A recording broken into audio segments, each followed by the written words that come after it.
Okay, thank you all for joining us. This is Dan from the Psychedelic Film Festival.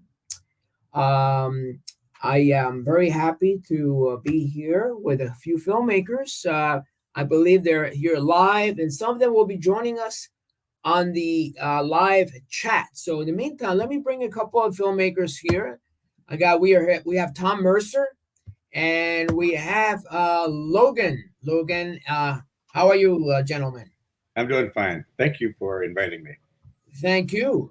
This was like a last minute, as you can imagine. It's been a very hectic weekend here at the festival, the Psychedelic Film Festival, and we always seem to work with a even a smaller group of volunteers. Even though this year we have more than before, but there's always new challenges. So, but I'm glad everything went smoothly today.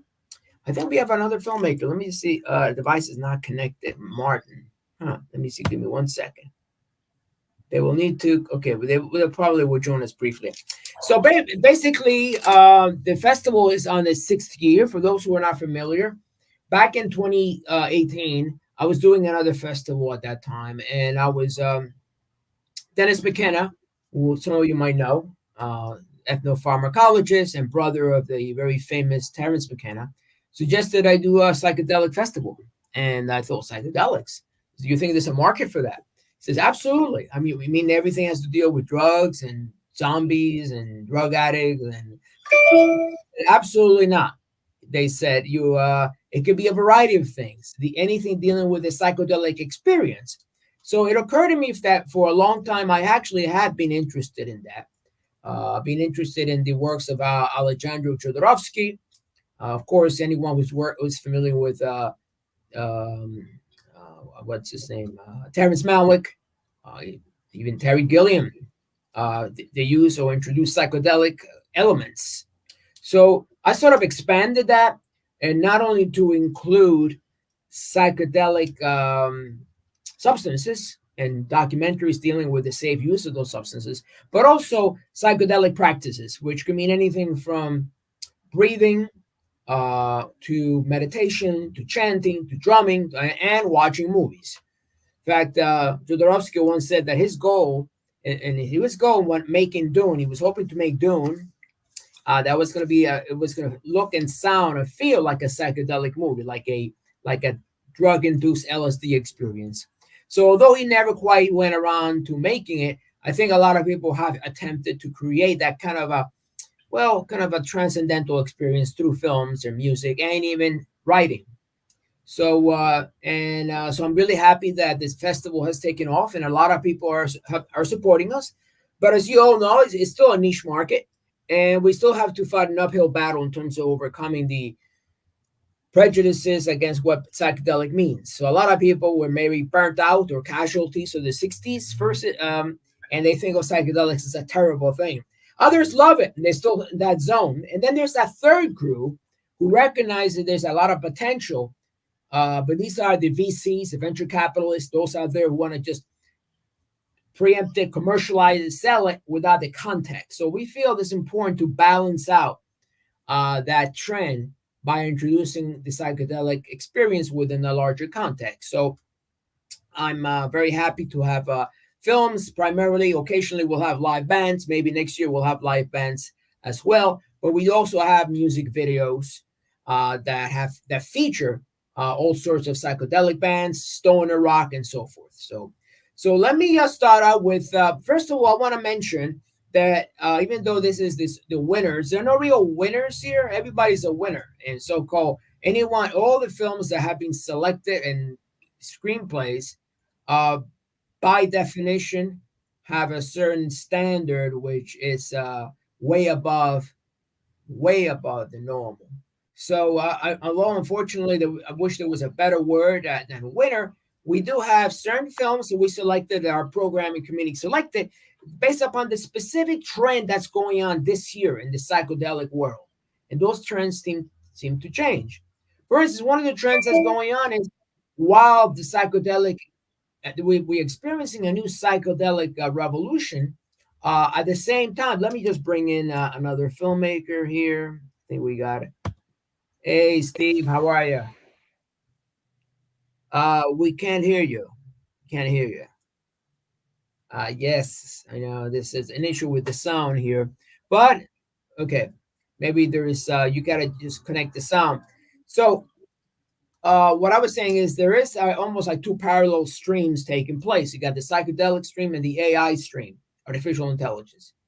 And actually, at the end of the day, we need to actually find a way of balance one against the other, because the AI intelligence is more like a left brain in overdrive, where the psychedelic allows us to go back to the right brain, the more holistic brain. For those who are familiar or with left brain, right brain properties. So I think more than ever, we need the psychedelic experience so that we can balance out the left brain AI manifold that's emerging. So, without any further ado, I just want to make the announcement of the people who won. And again, people who we feel their work seemed to reflect the zeitgeist of this year.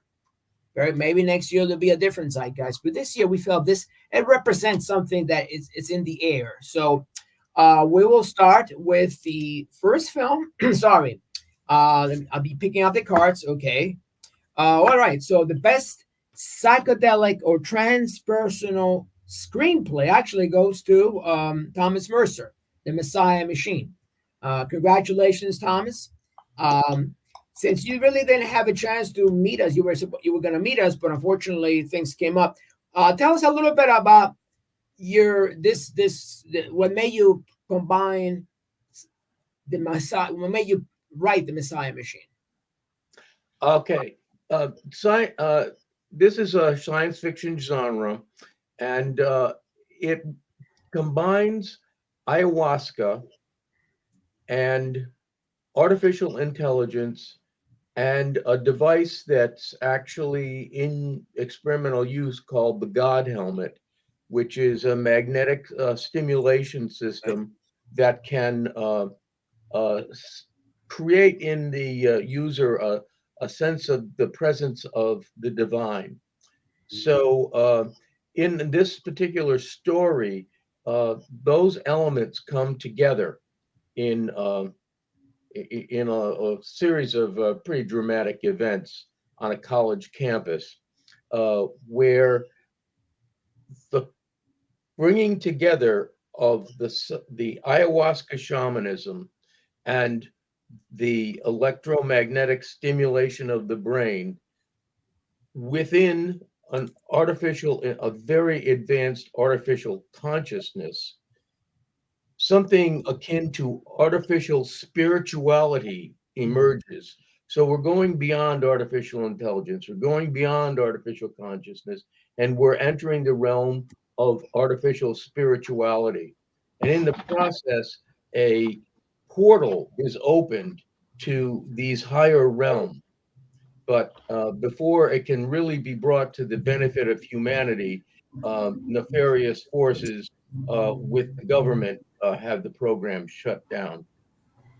Got it. Well, I think I think the program has felt that there was a definitely very timely issue because we're seeing these two parallel streams being developed at rapid speeds, and I think at some point there will be hopefully a healthy convergence of both that will support humanity rather than deter it from its own spiritual evolution. But again, thank you very much, and again, congratulations on the best. Psychedelic or transpersonal screenplay. Thank you, sir, very much. So we are on to the next one. Here is the best psychedelic song. That is, psychedelic song / band. So the award goes to Acid King, and the name of the song is Beyond Vision, and that was directed by Dehan Magmanula. I hope I'm pronouncing your name correctly, Dehan. Apologize if I don't. But again, congratulations for the best psychedelic song band, Acid King. That's called Beyond Vision, and director is Dalen Magmanula. Thank you very much. The next one is okay. This is another song. It's another best transpersonal song folk, and that goes to um, Polychrom's Anna Domino. It's called Pocket Knife, and the director is Domenico Moriale. Congratulations to Domenico if you're in the chat room for your song. Very different from the Acid King, radically different. We want to incorporate the psychedelic dimension, the music dimension. Back in the early '70s, had like stoner type rock, but it also had folky, kind of very folky, airy rock. So we try to incorporate both and have specific awards for both of them. Okay, great. This is on to the next one. All right. So the next one is a an animation which actually we got last minute. We had it got it maybe literally 5 days before. Just we're about to close, and it goes to Dying on Amanitas, and the director is Charlie Goulet. I guess it's best animation, short animation. Congratulations, Charlie, if you're on the chat room. It was a great animation, really powerful. For those who didn't watch it, this is a kind of a recreation of a psychedelic experience Charlie had when he was 17, many years ago, and on taking Amanita mushroom. And it was very powerful. Those who've seen the animation will attest that it has humorous but also very intense moments. So I think it was well deserved award. Again, congratulations to Charlie if you're listening. I think Charlie's in Houston. I'm sorry, Austin right now. The next one. Okay, this is the best psychedelic sci-fi. Well, kind of a sci-fi supernatural. As I mentioned earlier, Jodorowsky is one of our main influences, and there are films out there that have that psychedelic sci-fi element. Let's say you might think of, for example, 2001, which a lot of people might just think is just sci-fi, but it really has a transcendental quality. Or maybe some of the films from Andrei Tarkovsky, like Solaris or Stalker. So with that in mind, we created a category kind of addresses that none of this space opera going to other planets, but more kind of the hidden dimension that exists between worlds that is usually captured by the psychedelic perspective. So best psychedelic sci-fi short goes to Lux Chroma, Lux Chroma, and highly recommended. A lot of the programmers who saw it, they loved it. We're on to the next one here. Okay, so this is another one called Best Psychedelic or Transpersonal Short. And again, there was several. It was 3 out of this 5 programmers felt this was really the best that they've seen in the festival, and it's called "I Am What You Imagine." It is actually directed by Matt Modine, and involves one of the collaborators of Stanley Kubrick, who recently passed away. But it's an amazing transpersonal short. It's called "I Am What You Imagine." So congratulations to Matt. I know that his short has been playing in other festivals, mostly the West Coast. So this was the East Coast premiere of the festival. Okay. All right. So we're on to some of the features. Best psychedelic sci-fi / supernatural goes to Alone Together, and this the director is William Kresh. William Kresh, I think, is on his way or right now in Louisiana, and well, William, if you're listening, congratulations! It's a great feature, very intense, very powerful, a lot of strong drama, strong characterization.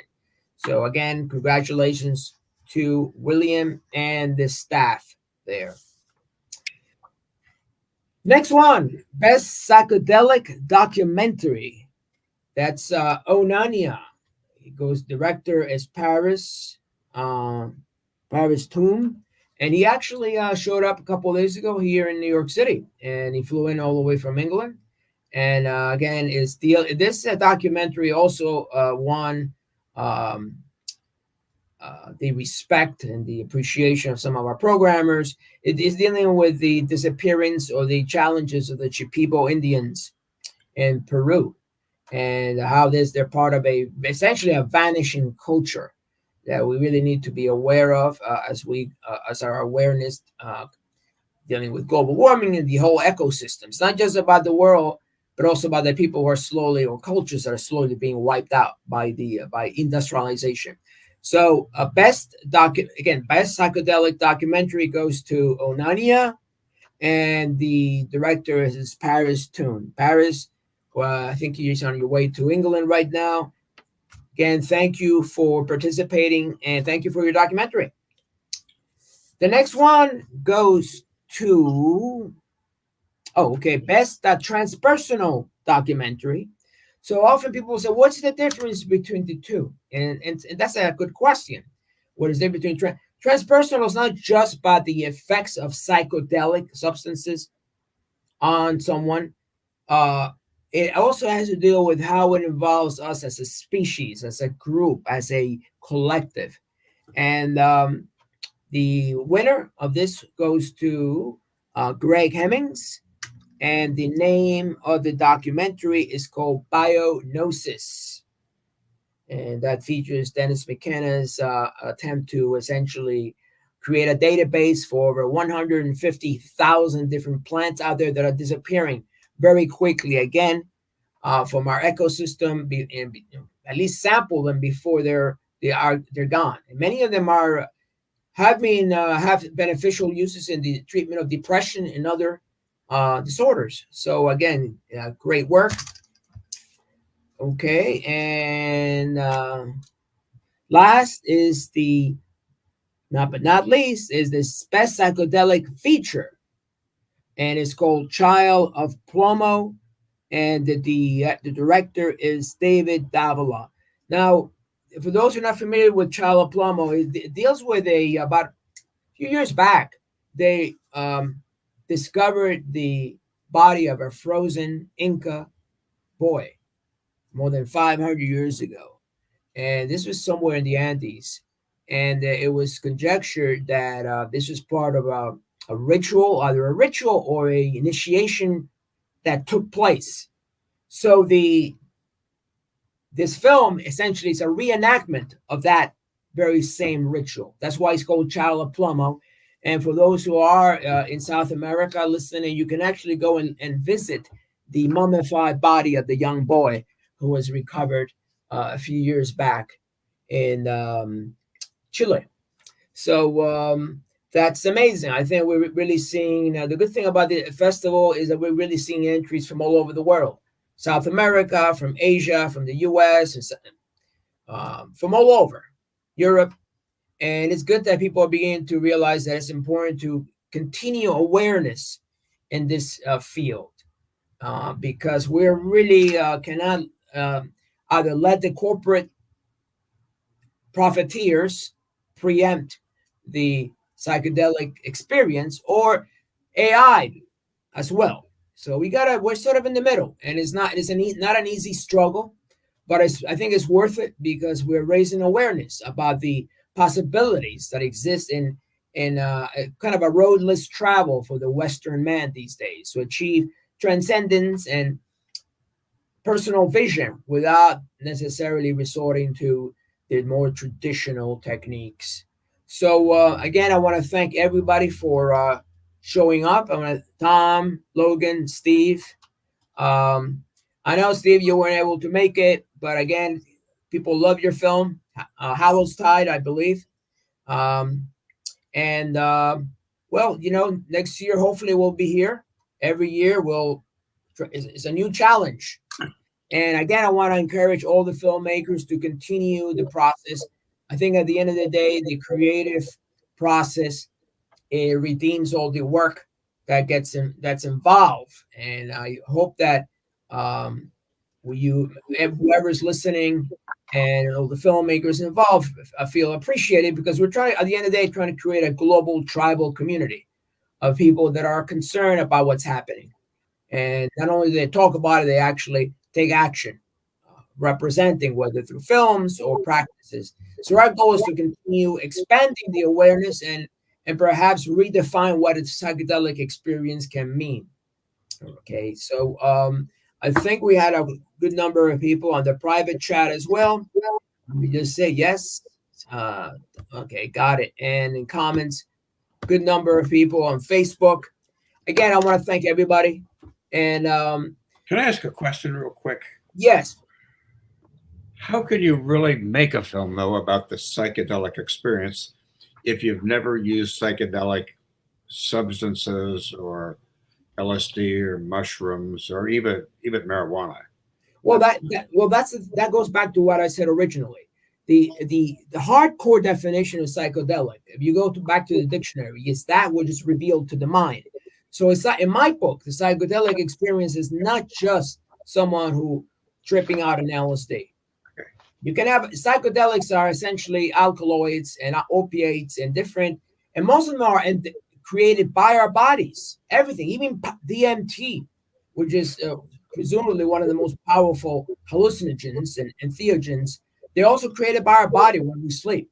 So I don't think it's that far removed from my own personal experience. So I suspect that one day when we are able to develop technology to measure blood levels of psychedelics in our own blood, we'll find out that people that we are actually creating a lot of the substances that people take out there, and with even DMT or LSD and so on. So, and also the idea of psychedelics, I want to again expand upon the fact that it's not just about drugs, but it's about altered states of consciousness. So maybe that would be a better way of defining it, but it wouldn't sound as cool. The Altered States of Consciousness Film Festival. I thought it was psychedelics wraps it up. So, but yeah, Altered States of Consciousness, and you're really a film. I remember when I watched Altered States first time around with Ken Russell, I felt like I just taken a hit of something when I walked out of that movie. I mean, like I really felt completely buzzed out, and so at that point, I'm sure had someone taken me my blood serum, they would have found I had high levels of certain alkaloids or runner's high. So our goal is to expand the definition. It's not just about LSD or DMT or psilocybin, although I think that's important for people to be aware of it. Like I work with veterans, and the veterans, some of the veterans are responding very well to MDMA. Okay, I think we got one of the other directors, Daniel. Daniel, how are you? Okay, Daniel, we can't hear you. Now, Daniel is the director of Child Plomo. Here I am, Okay, without it. fantastic. Well, I'm really happy you joined us. I mean, that was the last feature that, or the last one we just mentioned. And we thought that it was a really powerful, very poetic film. Thank you very much. Yes. Can you just talk a little bit about your film and what was besides the Child of Plomo? How did you go about recreating or building that kind of very almost a poetic narrative? Yeah, thank you. And just speaking about, you were talking recently about it's not necessary to take substance to get to another level. And myself, I am not user of any substance, but I try to use the film as a audiovisual door to get to another state, and the reason I try to make that is because I felt that about the indigenous peoples in South America, there is many secrets. There are many things we don't know and we don't understand as Occidental society. So I thought I had to find a subconscious I thought way to try to communicate with the feelings of the people that made the original rituals in the mountains. That were very strong rituals. You know, it's over. I don't know how much is in feet because we use meters here, but they are very tall mountains, over 5,000, 6,000 meters over sea. Wow. So the trip to those heights, it's in itself, it's a psychedelic trip. You know, the senses, because the highness, the lack of oxygen, they are chewing coca leaves. That's part of experience beyond the material. So I try to recreate that feeling using film. Well, I mean, based upon what some of our programmers, they kind of reminded them a little bit of the works of Tarkovsky. Yes, You know, sure. Yes, you know, I have a very special spot for the film, Stalker. Stalker. Yes, Yes. yes, I always remember part of the film Stalker that the characters are making a trip on train, and they get in a part of the movie, the characters get tired of the journey, and they put to rest, and they got sleep. They got sleep, and we have the audience get sleep with the characters. You know, yeah, I always thought that's what very genius to make to reach that point of interaction with the public, part of the director. So it was an inspiration for me in the way of, you know, using the the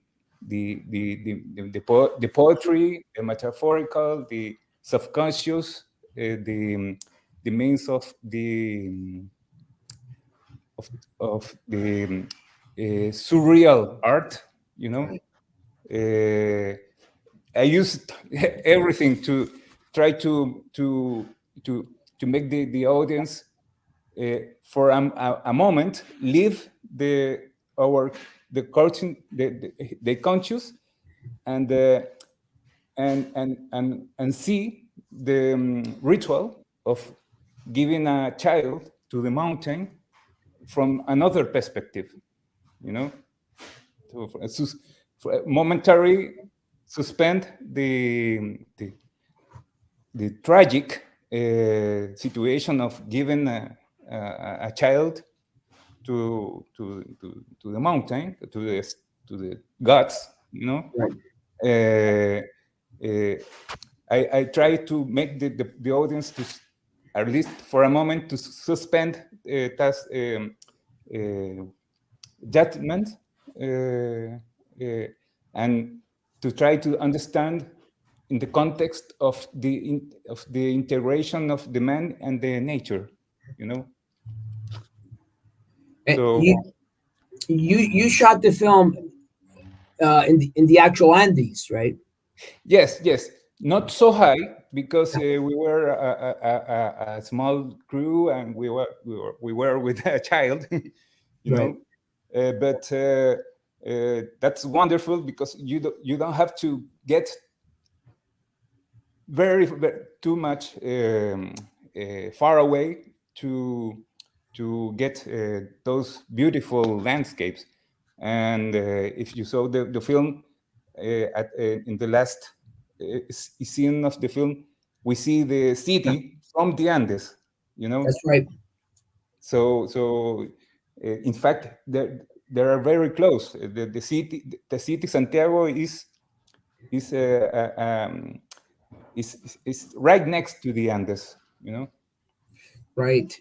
Right. And, yes, those I spoke to some of the audience who saw it, and they kind of they were very impressed. It's very almost a meditative experience watching it. It seems like it's really so they're very much transfixed by that. It's almost and one of the fellows who saw it told me that he almost felt like he was a part of the movie at some point. He had kind of Great, merged. great So effect. yes, yes, he was very really liked it a lot. I appreciate that very much, and appreciate the invitation to this very special film and music festival. And I thought the film was indeed for that kind of audience, Yep. because and also because it relies very much on the music, you know. Yeah. Yeah. Uh, Some of uh, I mean, there's another film, Bella, Bella Tar, yes, the Hungarian director. I remember watching years ago. I forget now, Tutan Tambo, something. It was like a 9 hours, yeah. and I thought I can't watch it, but you know what? It was something very meditative. I could sit down and watch it without falling asleep. Which the same with Stalker. I didn't. It's not about I'm pass out. No, it puts you into literally an altered state of consciousness. Yeah, yes. I try to make it more easy for the Yeah, public. It's keep it at the feature is not very long, you know. no, that's true. That's actually very good, and I'm actually real smart because sometimes it's tricky when we start doing 2 or 3 hour features. But so well, Daniel, again, I want to thank you, and I want to thank the other as well, the other filmmakers Yes, present who honor. participated. I think all you guys are really part of the movement, part of the tribe, the global tribe we're all building. To raise awareness about altered states of consciousness and about really and because it's being resurrected, and I think we got to get it right this time around. The first time, the 60s was a funny word because there were some cool things where a lot of things went very bad, very wrong, probably preempted by some agencies. But I think we got to get it right. I think it's important that really once and for all we at least our own personal raise awareness about the positive benefits, whether it be chanting or drumming or watching a film like yours, or even under the right conditions, taking certain substances like ayahuasca and so on. But again, it's not for everyone, and I think you got to talk with people and really make sure. But it could very well have the same experience from chanting or breathing or even climbing the Andes, Yeah, sure. 18 Indeed. 18,000 feet. I think that by that time things will be pretty strange. So, well, fellows, thank you, gentlemen, for again being part of this. We are all in it together, and we hopefully keep us in the loop regarding other films, other shorts, and other people you know of that might be interested in participating. And hopefully, maybe one day we'll take our festival into other cities as well. So it might be coming to a neighborhood near you. So thank you again, everybody, for being part of this experience. And let's keep the show on the road, keep the spirit alive. Thank Thank you you. very much, Thank you. Thanks Thank so you much. very much. Appreciate it. everyone. And let's have a Congratulations. really good. And again, I want to thank everybody for participating. Let's keep the ball rolling, keep the spirit alive. That's what this world needs. A little bit more light, That's what we especially need. these days. Thank you all for being part of it, and we hope to hear from you soon. Keep me posted, Daniel and Logan and Steve and Thomas, Sure. on new projects, because we always are Of listening. course. Of course. Absolutely. Have a Bye. good one, and we'll Thank speak to you. all of you soon. Bye bye. Nice to meet Thank you. you. See you then. Bye.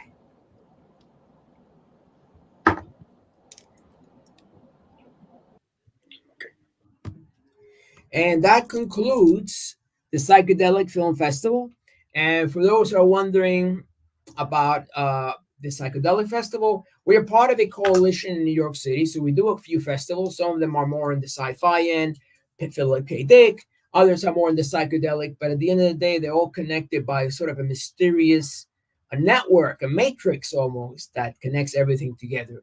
So bringing a coalition of people, talents, and spirits together that feel that that's just the way they want to share and contribute to the world. So for those who are not part of the, were in the chat, again, I want to thank all of you. And I want to be, again, a big plus to all who participated, all the filmmakers. Again, we all winners here. Another piece of news I want to mention, we'll be doing another festival in France next week. So in a few days, we'll be traveling to France. It is not psychedelic. It's more science fiction. It's called the Philip K. Dick Film Festival in Lille. And but we are hoping to participate and keep the ball rolling. And so any of you who are interested in joining us in France or joining us next year at the Psychedelic, please let us know. Shoot us an email. We're always looking to build this tribal community of filmmakers who are interested. We really don't believe in borders, so to speak. Not so much cultural, but creative borders. So you have a psychedelic sci-fi, send it to us. Or if yours is more traditional, send it to the other festival. Yeah, keep the creative juices rolling. That's the most important thing. That's how we're gonna really escape the matrix. We escape this world. I mean, at least we're able to feel alive, and whether it be writing music, writing a book, writing a screenplay, being creative is the key. So it's the takeaway. So and sharing it with others, so we can help others also free themselves. Again, I want to thank everyone for being part of this great discussion. And hopefully next year we bigger, better, more movies, different. And I hope to see you real soon. All right. So again, have a good one. Stay well and live with passion. Bye-bye.